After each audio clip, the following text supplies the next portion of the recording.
Hey guys, Primal Patterns. There's 7 of them. Do you know what they are? And if so, are you incorporating those into your program to make sure you're training for function? In this video, I'm going to teach you the 7 Primal Patterns and the importance of those and why you should incorporate those into your everyday program.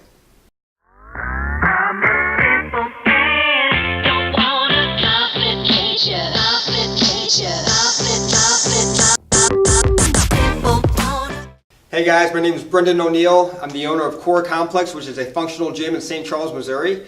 I've been a professional personal trainer for about 18 years now, working anywhere with younger kids all the way up to professional athletes. The basis behind my training, though, is developing the core from the inside out to perfect movement patterns to make sure people train for function. Functional training is very important because whether you're training for everyday life or you're training for sport, your program needs to be designed around make sure your body moves properly to handle certain activities. Now, as we're developing from an infant and we're trying to learn how to get up off the floor, our body learns 7 primal patterns from getting off the floor up into moving around and being functional.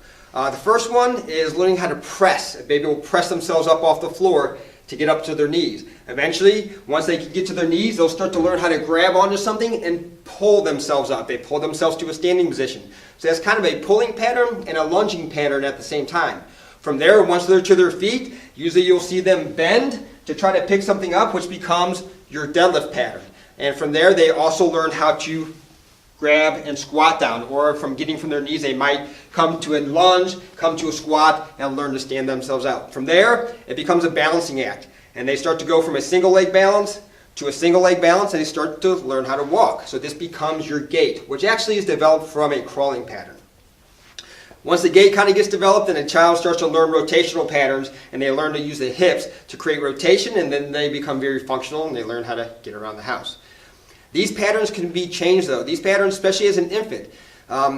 If a crawling pattern, when a crawling pattern's changed, and that can happen by a kid growing up on like hardwood floors and tile floors, it hurts their knees, so it changes the pattern between their hands and their knees on how they're synced together.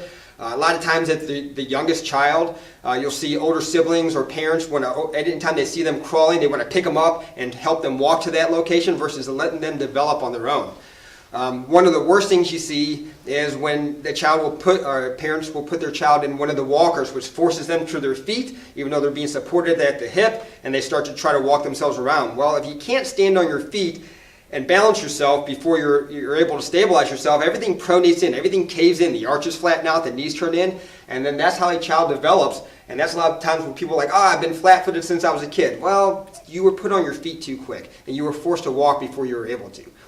So these patterns need to be developed just naturally within a child. So as we grow older, these patterns just become ingrained into us. But then again, as we get older, we still need to learn how to train those patterns for function. And as we become an adult or a teenager and we're starting to train and do training programs, before we worry about external resistance, you need to perfect those patterns because it's very, very important to be able to squat. You know, you get a lot of people as they get older like, I can't squat anymore. Well, and the doctors tell me not to squat. Well, how do you sit down on the toilet? How do you get in and out of a chair? The squatting pattern might have to be altered a little bit, but you still should have the functionality of a squat pattern. And if you want to jump, well, before you jump, you got to be able to squat because a squat progresses into a jumping pattern. So again, as an athlete, you got to get your squat patterns down. Now, if you have certain joint issues or back issues and you need a little bit of an assistance, that's fine as well. But it's a very, very important movement for you to perfect. Along with a lunging pattern. Think of a lunge. A lunge is actually an overstride to a running pattern or a long stride or running or a sprinting pattern. So a lunging pattern is very efficient movement to help you be able to function run better or sprint better. Or if you're a hiker, you're outdoors, you're climbing, to be able to hike and climb things. And there's multiple types of lunges. There's forward, back lunges, multi-directional lunges. But a lunge pattern, I tend to find most guys don't like doing lunges because it requires a lot of balance. And when people don't have good balance, they don't like to work on things where they don't have a lot of strength behind it. So I find that a lunging pattern is kind of neglected in most workouts, but should be a very functional pattern that you perfect. From there, your bend pattern, which is essentially your deadlift pattern. Learning to bend at the hip versus bending at the back.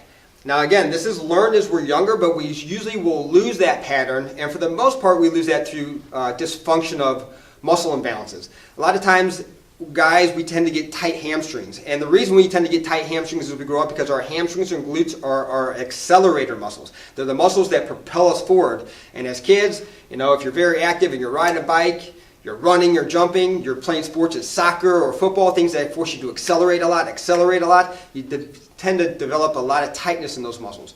Well, if a muscle becomes tight, it doesn't like to go through the extension aspect that it needs to create movement. So instead of trying to force the hamstrings to go through a lengthening phase, the body will create a neutral hip and force all the bending to come at the back. And if you're working on deadlifts and you're trying to lift a lot of weight, your spine muscles, the muscles of your spine are meant to be strong stabilizers of your spine to let the big muscles of the hips and the legs learn to pick up the weight. So a deadlift is a very important function to get into your workout program. Now, you have tight hamstrings and you can't do a functional deadlift. Well, if you know what a Romanian deadlift is, which is a top half of a deadlift, just going to the knees, is something you should work on first until you build that extensibility in your hamstrings to get the weight all the way to the floor and back off the floor. From there, we have a push pattern and a pull pattern. Now, your push pattern could be a pressing pattern. It's usually a push-up. I would start to make sure you're very efficient at doing push-ups because push-ups force you to engage the core to stabilize from your toes all the way to your hands before you create that movement. But a lot of kids, I especially see these kids that come in and they can't do a push-up, but they like to lay on a bench and start doing bench press and dumbbell press. That's great and all, but if you can't stabilize and create a base for yourself to push your own weight, you have no business pushing external weight. So a pushing pattern is very, very important to perfect and develop before worrying about external resistance. Now, a push pattern can eventually be overhead pressing, but you're going to always start with learning to get yourself up off a floor, right? Pulling, depending on your strength. Pulling can be a pull-up. It can be hanging from something and doing a row pattern. But your pushing pattern is only as strong as your pulling pattern. So the stronger your back becomes through a pulling process, the stronger your pressing becomes because you have to have that balance between the shoulders from an equal stress or strength on one side to the other. So you need to work on the balance between those two patterns in your workout routine. From there, it's your gait and your twisting patterns. Now, those can be thrown off through just basic dysfunction. Your gait can be thrown off because your crawling pattern's off. So you can be tested on crawling, see if you can crawl effectively. And if you don't know how to crawl, if you get on the floor and you can't crawl and you're really not sure how, most likely your walking pattern's off as well. So a gait is very important because it's how you get yourself around, and it turns into a running pattern. If you're an athlete, you should make sure you have a proper gait pattern because that's going to really determine not only your speed but your agility and the quickness of what you can do to play your sport. And rotation. Rotation is a full body movement. When I test somebody, I like to get them in one place and grab a ball, and I like to have them throw that into the wall. And what I want to do is I want to see if the force gets integrated from the ground through the feet, through the hips, that comes through the core and releases through the arms.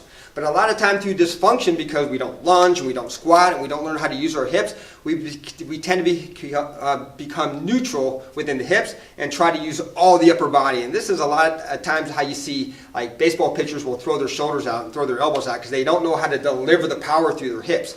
And any throwing, any swinging patterns, any kicking patterns, it comes through here. So rotational patterns and twisting patterns are something you should definitely work on in a routine. And I see that's probably one of the movements neglected by most people because they really don't know how to train through rotation. And guys, if you want to find out more about me, you can find me on social media. You can also check out my gym, Core Complex. Again, we're in St. Charles, Missouri, but what I did with Core Complex is I tried to create a very functional indoor facility. I started as a personal trainer, always just had a functional gym. But I wanted to do something different. I was trying to inspire families and just anybody who's into fitness to try to find different avenues to become fit. So I created an indoor functional playground consisting of obstacles from American Ninja Warrior and just OCR type of training. We have a parkour facility and we also have a bouldering corner. And of course I have the functional gym that we have in the back where you can go train for the patterns I just explained to you. So good luck guys, hope that helps you out. We'll see you next time. Thanks for watching. Links are in the description below. Don't forget to like and subscribe. We have other videos over here, and check out helixsports.com.